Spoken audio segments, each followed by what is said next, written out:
Halo kawan-kawan semua, jumpa lagi bersama saya di sini. Mohon maaf, saya belum bisa upload ya video setiap hari ya berhubung karena kesibukan kerja juga dan saya sedang berusaha untuk bisa mengupload video setiap hari. Nah, mohon bersabar ya. Saya sudah janji bahwa pertanyaan yang sudah masuk kepada saya akan jawab semua. Nah, kawan-kawan semua, kali ini saya akan menjawab pertanyaan dalam Matius pasal 15 ayat 18 sampai 28. Yang mana di situ kalau kita membaca isinya yaitu tentang perempuan Kanaan yang berteriak atau berseru kepada Yesus meminta belas kasihan agar anaknya yang sedang sakit kerasukan setan ya bisa disembuhkan oleh Yesus. Nah, kemudian ada orang tertentu ada atau sebagian orang mengatakan bahwa Yesus telah menghina perempuan Kanaan itu dalam peristiwa ini. Nah, kegagalan mereka atau ayat yang sering mereka kutip yaitu hanya ayat 26. Kalau dibaca di situ yaitu karena Yesus katakan bahwa tidak patut roti yang disediakan bagi anak-anak dilemparkan ke anjing. Nah, itulah yang menjadi masalah ya. Kemudian mereka mengatakan bahwa oh, Yesus tidak pantas jadi Tuhan. Ya, masa seorang Tuhan menghina manusia? Apakah ia tidak sadar bahwa yang sedang berteriak juga seorang manusia? Kemudian di sisi lain juga mereka mengatakan bahwa perempuan kanan itu sudah berteriak minta tolong pada Tuhan, tapi oh, Yesus diam aja. Ya, Yesus begitu sombong katanya seperti itu. Nah, kawan-kawan, eh, menarik juga ya kalau kita perhatikan komentar-komentar mereka. Tapi di sini kita sebagai orang Kristen kita harus selalu berpikiran positif ya. Ya, karena memang tanggung jawab kita itu adalah memberikan pertanggungjawaban jawab kepada siapapun yang meminta pertanggungjawaban jawab tentang iman kita kepada Yesus Kristus sebagai Tuhan dan juru selamat kita. Ya, kita tidak perlu marah. Ya, kita harus jelaskan kepada mereka. Nah, sekarang apa yang mau kita jelaskan kalau pengetahuan kita mengenai itu katakanlah berkurang atau kurang seperti itu ya. Nah, kali ini kita akan belajar bersama. Ya, selalu saya katakan bahwa saya di sini bukan seorang guru. Ya, saya di sini perannya hanyalah sebagai orang Kristen, saudara seiman yang punya kewajiban untuk ikut ya, membantu saudara saya yang memiliki kesulitan di dalam menjawab pertanyaan-pertanyaan yang diajukan oleh mereka yang bukan Kristen seperti itu. Nah, kawan-kawan, kita akan lanjutkan supaya tidak terlalu lama menunggu ya.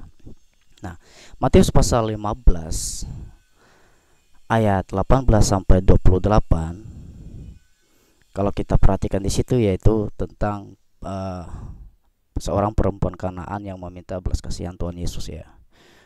Nah, untuk memahami apakah Tuhan Yesus dalam perikop itu telah berbuat dosa atau tidak, ya, kita perlu membayangkan ya, atau kita perlu masuk ya, ke dalam peristiwa itu. Ya, ini adalah hal pertama atau poin pertama yang harus kita ingat. Ya, kita perlu masuk ke dalam peristiwa itu atau membayangkan bahwa pada saat itu atau sekarang ini kita bayangkan bahwa pada saat itu kita sedang bersama dengan Yesus. Ya, kita sedang berada bersama khalayak ramai saat itu.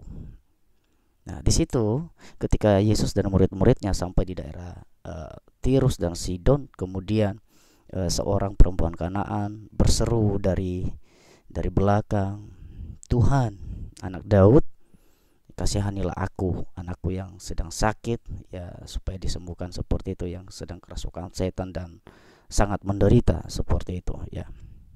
Nah, saya katakan tadi bahwa poin pertama di sini kita itu harus membayangkan bahwa kita sedang berada ya bersama Yesus saat itu. Nah, kenapa kita harus membayangkan bahwa kita ada di dalam peristiwa itu? Ya, kenapa kita harus membawa diri kita dalam peristiwa itu? Kawan-kawan, apakah masih ingat pelajaran yang sudah saya sampaikan di video saya sebelumnya, khususnya video saya mengenai cara cepat belajar Alkitab di bagian 2 ya. Ya, kalau nggak salah di situ poin 6. Ya, saya di situ memberikan poin dalam poin 6 itu adalah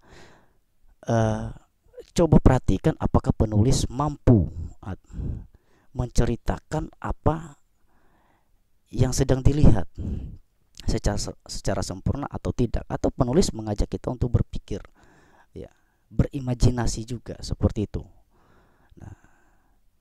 Nah, sebelum kita melanjutkan video ini kawan-kawan, saya sarankan untuk menonton video saya di part 1 dan part 2 tentang cara cepat belajar Alkitab. Nah, dan tolong dikuasai karena itu adalah dasar ya, paling dasar ketika kita mau belajar Alkitab seperti itu ya. Ya tentu untuk pribadi kita dulu. Ya, nanti kalau kita mau perluas ya itu tambahan seperti itu. Nah, kalau teman-teman sudah menguasai pelajaran itu part 1 dan part 2, maka teman-teman sudah bisa bikin renungan. Teman-teman akan lebih mudah memahami ayat-ayat di dalam Alkitab itu. Kemudian selain itu teman-teman sudah mendapatkan ilmu khotbah yang disebut homiletika. Ya. Tapi kalau teman-teman belum menguasainya atau belum pernah menonton video saya itu, saya sarankan untuk menontonnya. Kenapa kawan-kawan? Seperti yang sudah saya katakan tadi bahwa itu adalah dasar. Nah, saya ingatkan ini karena di video saya ketiga ya atau keempat ya kalau nggak salah, keempat, yang judulnya Benarkah Tuhan Yesus telah durhaka, saya mendapatkan pesan dari beberapa orang bertanya ya, pertanyaannya seperti ini. Bang, abang menjelaskan ayat itu dari tinjauan sudut pandang apa? Abang cara menjelaskan itu bagaimana? Seperti itu. Nah, kawan-kawan, kenapa saya menyarankan dua video itu tadi ditonton ya, dan dikuasai ya. Sebelum saya melanjutkan video ini, saya mau katakan di sini bahwa tolong untuk tidak melanjutkan menonton video saya ini ya, jikalau teman-teman belum menonton video saya cara cepat belajar Alkitab part 1 dan part 2 ya. Kenapa? Karena nanti teman-teman akan gagal paham ya, bagaimana saya menjelaskan di sini ya. Karena teman-teman akan sulit mengikuti cara saya berpikir nanti ya, cara saya berbicara nanti ya. Tapi kalau teman-teman sudah menguasai itu akan lebih asik ya, akan lebih mudah teman-teman mengikuti bagaimana ketika saya itu mengekspos keluar ayat ini ya. Dan saya itu sangat menyarankan supaya sejenak atau sementara waktu untuk tidak melanjutkan menonton video saya ini. Nanti kalau sudah teman-teman menonton video itu dan sudah memahami, silakan lanjutkan. Itu saran saya. Di sini saya tidak membuat larangan untuk tidak menonton ya. Tapi saya mengingatkan supaya video-video saya ke depan teman-teman itu lebih mudah memahaminya, lebih cepat ya. Ya, kemudian tidak mudah lupa. Atau ketika nanti ada orang yang bertanya kepada teman-teman mengenai ini, teman-teman patokannya itu, pedomannya itu sudah ada seperti itu. Nah, apa cara cepat untuk memahami Alkitab itu? Kemudian bagaimana cara kita menjawabnya? Seperti itu kawan-kawan. Ya. Oke. Saya akan melanjutkannya. Saya katakan tadi bahwa kita harus membayangkan. Ya, itu poin pertama ya. Kita harus membayangkan bahwa kita masuk dalam peristiwa itu, atau pada saat itu kita sedang berada bersama Yesus, murid-muridnya dan khalayak ramai yang mengikuti Yesus saat itu. Nah, kenapa kita harus membayangkan? Karena di situ ceritanya itu tidak lengkap ya, atau tidak ditulis oleh penulis secara detail, secara sempurna ya. Karena kalau dibeberkan di situ kan terlalu panjang seperti itu. Tapi kita mengerti bahwa kasusnya seperti apa, peristiwanya seperti apa, percakapannya seperti apa. Nah, itu yang harus kita coba membayangkan ya. Coba kita masuk dalam peristiwa itu seperti itu. Dan itu sudah masuk dalam poin ke-6 kalau teman-teman perhatikan. Nah, kita lanjutkan lagi ya. Di situ kalau kita perhatikan bahwa Tuhan Yesus diam saja ya ketika seorang perempuan Kanaan itu berteriak minta tolong. Apa kata-katanya? Perempuan Kanaan itu mengatakan bahwa Tuhan, anak Daud. Perhatikan. Tuhan, anak Daud, kasihanilah aku. Ya. Alasannya di situ karena anaknya sakit, kerasukan setan dan sangat menderita. Dan dia minta tolong supaya Tuhan Yesus menunjukkan belas kasihannya agar anaknya itu sembuh. Nah, tetapi di situ tindakan Tuhan Yesus diam saja. Ya, kalau kita melihat di situ ya mungkin Tuhan Yesus menoleh ke belakang, melihat saja, kemudian berjalan lagi, tidak memberi jawab apapun kepada perempuan Kanaan itu. Ya. Kenapa Tuhan Yesus tidak memberikan jawab apapun di situ? Nah, itu yang perlu kita cari. Kenapa? Alasannya apa? Ini juga harus kita pahami seperti itu kawan-kawan ya. Satu, perempuan Kanaan itu bukan bagian dari Israel, bukan bagian dari orang Israel. Nah, sebutan anak Daud itu hanya dikenal oleh bangsa Israel, karena itu hanya ada di dalam hukum Taurat. Nah, di bangsa-bangsa lain itu tidak ada. Itu loh.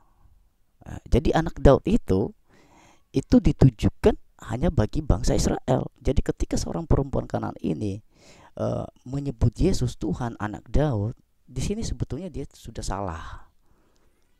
Ya, salah. Karena dia tidak mengerti, dan kemudian sebutan itu tidak pantas disebut oleh dia ya. Karena dia bukan bagian dari bangsa Israel. Itu kawan-kawan. Nah, supaya kita memahami seperti itu ya. Yang kedua, di situ Tuhan Yesus ingin melihat reaksi dari murid-muridnya. Ya, Yesus terus berjalan, tidak memerdulikan perempuan Kanaan yang terus berteriak minta tolong itu, meminta belas kasihan Tuhan Yesus itu. Ya, Yesus ingin melihat apa reaksi ya dari murid-muridnya saat itu. Ya. Kemudian murid-muridnya itu datang kepada Yesus dan mengatakan bahwa suruhlah ia pergi. Ya, dari tadi ia terus berteriak mengikuti kita seperti itu. Ya, setelah itu baru Tuhan Yesus berhenti ya, dan baru memulai percakapannya. Nah, kita harus perhatikan baik-baik di sini kawan-kawan.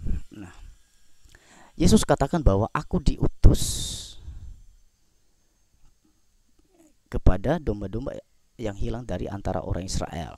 Nah, tapi sebelum kita masuk di situ, kita perhatikan bahwa reaksi dari murid-muridnya itu sangat bagus sekali, kawan-kawan.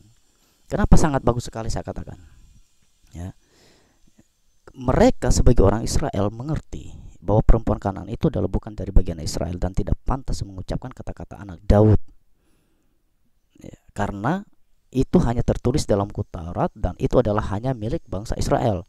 Tetapi di sini seharusnya mereka marah dan bisa saja mengusir perempuan itu karena dianggap bahwa telah melecehkan hukum Taurat, ya, atau melecehkan bangsa Israel. Tapi di sini tidak, ya.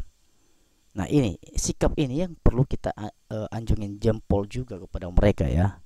Mereka tidak marah, tidak mengusir, tidak menyuruh perempuan itu supaya tidak terus mengikuti mereka, tetapi mereka itu mengembalikan keputusan itu kepada Tuhan Yesus, ya. Karena Yesus itu adalah guru mereka, ya. Yesus itu adalah Tuhan, mereka paham. Yesus itu adalah Mesias, mereka paham, ya. Kemudian mereka mengatakan bahwa Tuhan, tolonglah suruh perempuan itu pergi, ya. Kurang lebih mungkin mereka kasihan, ya, kasihanlah ia terus mengikuti kita dari tadi, terus berteriak minta tolong, terus ya malu mungkin, ya, seperti itu, ya. Ya, kalau saya bahasakan di situ, ya, ya, malu dia terus berteriak minta tolong. Kemudian Yesus berhenti, menoleh ke belakang dan mengucapkan kalimat ini, bahwa aku diutus hanya pada domba-domba yang hilang dari antara Israel. Nah, perhatikan bahasanya di situ kawan-kawan semua supaya tidak salah paham, ya. Nah, ketika Tuhan Yesus mengatakan bahwa aku diutus hanya kepada domba-domba yang hilang dari antara umat Israel, di situ ada dua yang harus kita perhatikan, ya. Bahwa Yesus menyinggung kebiasaan murid-muridnya sebagai orang Yahudi, sebagai orang Israel. Yang kedua, ya, Yesus juga menyinggung perempuan Kanaan itu bahwa dia tidak pantas menyampaikan itu, ya. Ya. Karena orang Israel itu punya kebiasaan bahwa di luar dari bangsa Israel, ya, bukan anak Tuhan. Dan memang, ya, kalau kita perhatikan hukum Taurat, ya, memang mereka itu adalah umat pilihan Tuhan. Kita tidak bisa pungkiri juga itu, ya. Nah, ketika Yesus mengatakan itu, apa yang dilakukan oleh perempuan Kanaan itu? Ia datang, ya, ia mendekati Yesus, kemudian tidak menanggapi, ya, apa yang disampaikan oleh Yesus kepadanya, bahwa Yesus katakan, aku ini hanya diutus untuk bangsa-bangsa Israel, ya, untuk menyelamatkan bangsa Israel, orang Israel yang telah hilang, seperti itu. Nah, dia tidak menanggapi itu. Kenapa dia tidak menanggapi itu? Kemudian dia datang mendekati Yesus, kemudian sujud, yang menyembah Yesus. Ia berkata bahwa Tuhan, tolong kasihanilah aku, ya. Di sini ada sesuatu yang perlu kita pahami di sini. Kenapa perempuan itu tidak menanggapi apa yang disampaikan oleh Tuhan Yesus? Nah, kalau kita perhatikan betul di sini, bahwa perempuan Kanaan itu ternyata selama ini dia itu cukup mengerti, ya, ya, sering-sering mendengarkan kebiasaan atau sering mendengarkan apa yang disampaikan oleh ahli Taurat dan orang-orang Farisi saat itu mengenai Mesias, mengenai anak Daud, ya. Sehingga tidak heran kalau dia dari pertama katakan bahwa Tuhan, anak Daud, kasihanilah aku. Kenapa? Ya, supaya dia itu cepat mendapatkan belas kasihan Yesus. Tapi sebetulnya itu salah, kawan-kawan, ya. Ya.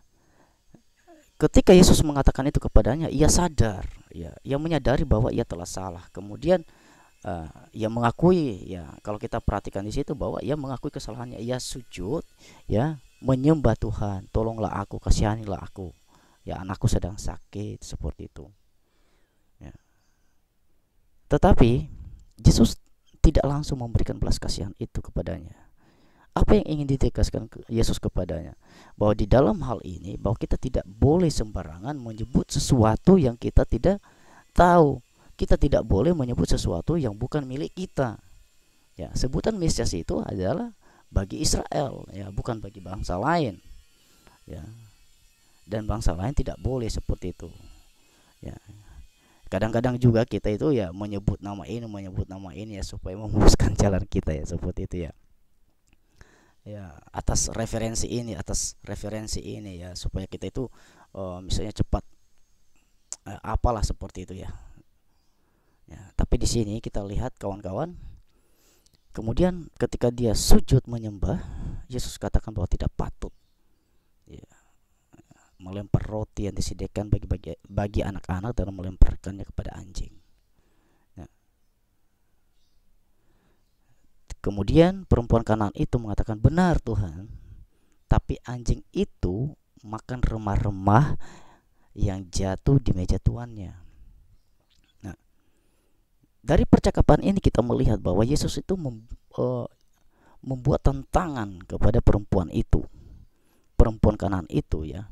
Tantangannya apa? Kamu tahu nggak kalau kebiasaan orang Israel itu bahwa di luar dari bangsa Israel itu tidak ada apa-apanya seperti itu. Nah, karena salah satu kebiasaan orang Israel adalah mereka itu menyebut diri mereka adalah anak Tuhan, dan itu tidak salah karena di dalam kitab Perjanjian Lama kalau kita menyebut di situ bahwa mereka adalah umat pilihan Tuhan. Tetapi pemikiran mereka ada yang salah. Pemikiran mereka ada yang salah. Apa yang salah? Bahwa di luar dari bangsa Israel adalah anjing. Ya, mereka mengibaratkan itu seperti anjing ya. Tidak ada apa-apanya seperti itu. Nah, inilah yang diangkat oleh Yesus kepada perempuan Kanaan itu. Dan itu pun sudah diperhalus oleh Tuhan Yesus loh. Ya, kalau kita betul-betul mau belajar di situ, Yesus itu sudah memperhalus banget bahasanya. Nah, tidak sekeras pemikiran bangsa Israel terhadap bangsa lain. Ia mengibaratkan bahwa anjing peliharaan ya di rumah itu. Kalau di rumah itu kita punya anjing peliharaan seperti itu kan berharga di mata kita seperti itu ya. Nah, di sini sebutan yang dipakai itu bukan karena Yesus ingin menyebut ya atau mengatai perempuan Kanaan itu sebagai anjing, tetapi Yesus mengangkat kebiasaan bangsa Israel. Nah, apakah perempuan Kanaan itu paham atau tidak? Karena dari awal kan dia mengatakan Tuhan, anak Daud. Nah, itu patokan kita. Di situ kita harus perhatikan baik-baik. Tetapi ternyata ya, perempuan Kanaan itu cukup bagus pengetahuannya tentang kebiasaan bangsa Israel selama ini. Kemudian dia mengakui bahwa benar Tuhan ya, tetapi anjing itu juga makan remah-remah yang jatuh dari meja tuannya. Nah, apa yang bisa kita pelajari di sini, kawan-kawan? Ya, perempuan Kanaan itu mengakui bahwa dia bukan bagian dari Israel. Dia mengakui bahwa dia bukan bagian dari umat pilihan Tuhan. Ya. Tetapi dia percaya ya, bahwa Tuhan yang penuh belas kasihan itu tidak mungkin menutup mata dengan orang atau dengan bangsa lain yang berseru kepadanya minta tolong. Nah, ketika perempuan Kanaan itu mengatakan bahwa benar Tuhan, tapi anjing itu akan makan remah-remah yang jatuh dari meja tuannya, apa jawab Yesus? Nah, kalau kita perhatikan di situ, Yesus memuji dia. Yesus katakan bahwa, hai ibu, besar imanmu. Jadilah seperti apa yang kau inginkan itu. Dan seketika itu anaknya menjadi sembuh. Nah, apa yang bisa kita petik di sini? Ya. Yesus menegaskan bahwa keselamatan pertama itu ya, yang diusahakan oleh Yesus pertama itu adalah bagi bangsa Israel ya, sebagai umat pilihan Tuhan pertama di dalam Perjanjian Lama, yang kemudian baru setelah itu masuk ke dalam bangsa-bangsa lain. Tetapi bangsa Israel menolak ya, sehingga keselamatan itu ya sampai kepada bangsa-bangsa lain juga. Tapi yang paling besar di sini bahwa Tuhan Yesus menunjukkan belas kasihannya kepada siapapun. Tuhan Yesus ingin menegaskan bahwa kepada siapapun Tuhan itu tidak pandang bulu. Tuhan mendengarkan setiap seruan, setiap teriakan minta tolong bagi siapapun yang minta tolong kepadanya. Ya, sekalipun kita umat Kristen misalnya, ya, kita adalah Kristen, kita mengaku percaya kepada Yesus, kepada Tuhan kita, bahwa Yesus adalah Tuhan, satu-satunya Tuhan, juru selamat dalam kehidupan kita. Ya, tetapi kalau kita tidak mengikuti teladan Yesus, ya percuma. Ya, justru mereka yang tidak memiliki Alkitab seperti itu ya, tapi melakukan seperti apa yang Tuhan perbuat, kemudian mereka berteriak seperti itu ya, meminta tolong pada Tuhan, ya Tuhan mendengarkan mereka seperti itu, kawan-kawan. Nah, tapi bukan itu yang saya mau bahas di sini, kawan-kawan. Nah, inilah pelajarannya. Kalau kita perhatikan, nah, dari kebiasaan itu perempuan itu menyadari, perempuan itu tidak merasa tersinggung dengan kata-kata Yesus. Tidak ada kata-kata tersinggung di situ. Dia mengakui benar, ya. Jadi Yesus di sini itu mengangkat, berbicara dalam bentuk perumpamaan yang diangkat dari kebiasaan bangsa Israel. Dan perempuan Kanan ini paham itu, dan itulah yang diakui oleh perempuan Kanan itu. Nah, sekarang pertanyaannya, setelah kita belajar ini, apakah kita melihat bahwa Yesus telah menghina perempuan itu? Apakah Yesus telah menghina perempuan Kanan itu? Kawan-kawan, tidak ada sama sekali ya. Tidak ada. Yesus sama sekali tidak menghina perempuan Kanan itu. Bahkan Yesus itu memuji perempuan Kanan itu, memuji imannya. Dan dia memberikan belas kasihan itu. Terjadilah mujizat, ya, kesembuhan bagi anak seorang perempuan Kanan itu. Sama sekali di sini tidak ada dosa yang dilakukan oleh Yesus, ya, sebagaimana yang disangkakan orang ya, seperti itu. Tidak ada di sini, kawan-kawan. Dan perempuan Kanan itu juga, kalau kita perhatikan betul-betul, bahwa tidak merasa tersinggung dengan kata-kata itu, karena perempuan Kanan itu tahu dan menyadari bahwa apa yang sedang dibicarakan oleh Yesus itu diangkat dari kebiasaan bangsa Israel, dan dia menyadari itu. Karena sebutan anjing yang biasa disebut bangsa Israel itu ya ditujukan kepada bangsa lain. Kemudian Yesus lebih memperhalus lagi, ya. Ada tuan, ada anak, dan ada peliharaan seperti itu. Itu dalam satu rumah, dan itu lebih terhormat seperti itu. Yesus itu tidak melakukan dosa di sini. Nah, bagi kawan-kawan yang masih merasa bahwa ayat ini berbicara tentang dosa Yesus, bahwa Yesus telah menghina perempuan Kanan itu, ya tolong diperhatikan baik-baik lagi percakapan itu, dilihat lagi dari kebiasaan-kebiasaan bangsa Israel, supaya tidak salah paham seperti itu, ya. Tapi saya pastikan di sini bahwa sama sekali Yesus tidak pernah menghina perempuan itu. Yesus malah memuji imannya, dan iman seperti itu bagi orang Kristen harus kita miliki ya, seperti itu ya, kawan-kawan.